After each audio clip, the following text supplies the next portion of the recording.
Le Petit Prince, chapitre 13. La quatrième planète était celle du businessman. Cet homme était si occupé qu'il ne leva même pas la tête à l'arrivée du Petit Prince. « Bonjour, lui dit celui-ci. Votre cigarette est éteinte. 3 et 2 font 5. 5 et 7, 12. 12 et 3, 15. Bonjour. 15 et 7, 22. 22 et 6, 28. Pas le temps de la rallumer. 26 et 5, 31. Ouf. Ça fait donc 501 622 731.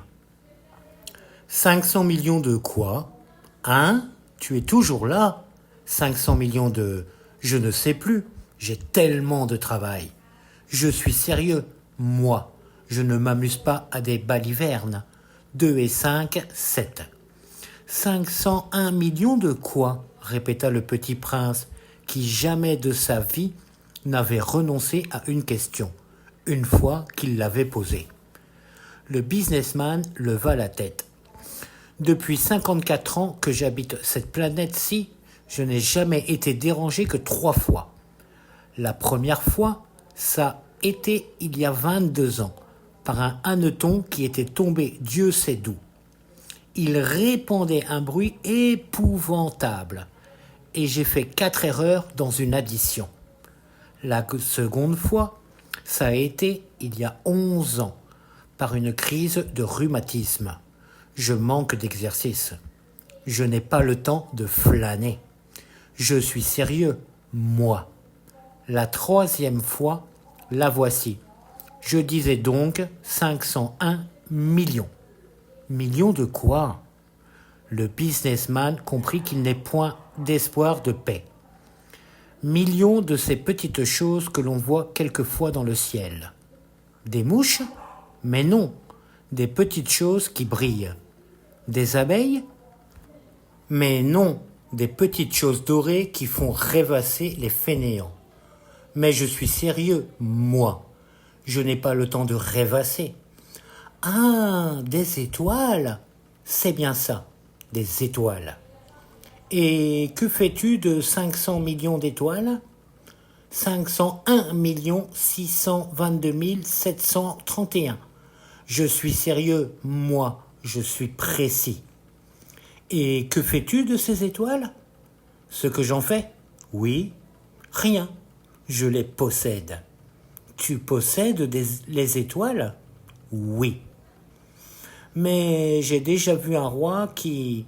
Les rois ne possèdent pas, ils règnent sur. C'est très différent. Et à quoi cela te sert-il de posséder les étoiles? Ça me sert à être riche. Et à quoi cela te sert-il d'être riche? À acheter d'autres étoiles, si quelqu'un en trouve.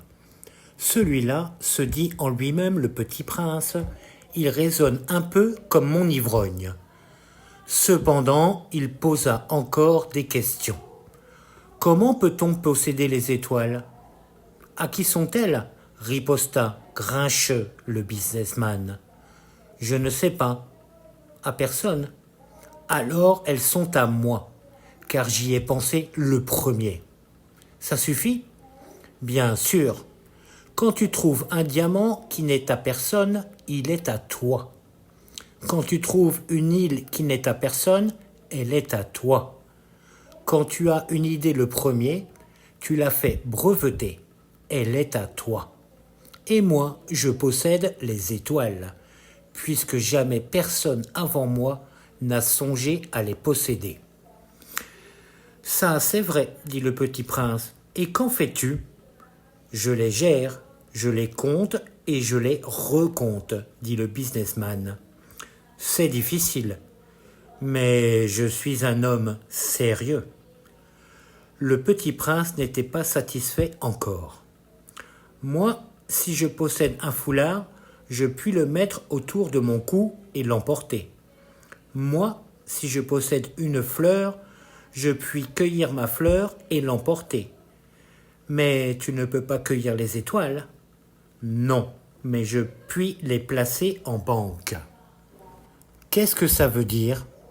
Ça veut dire que j'écris sur un petit papier le nombre de mes étoiles. Et puis j'enferme à clé ce papier-là dans un tiroir. Et c'est tout. Ça suffit. C'est amusant, pensa le petit prince. C'est assez poétique. Mais ce n'est pas très sérieux.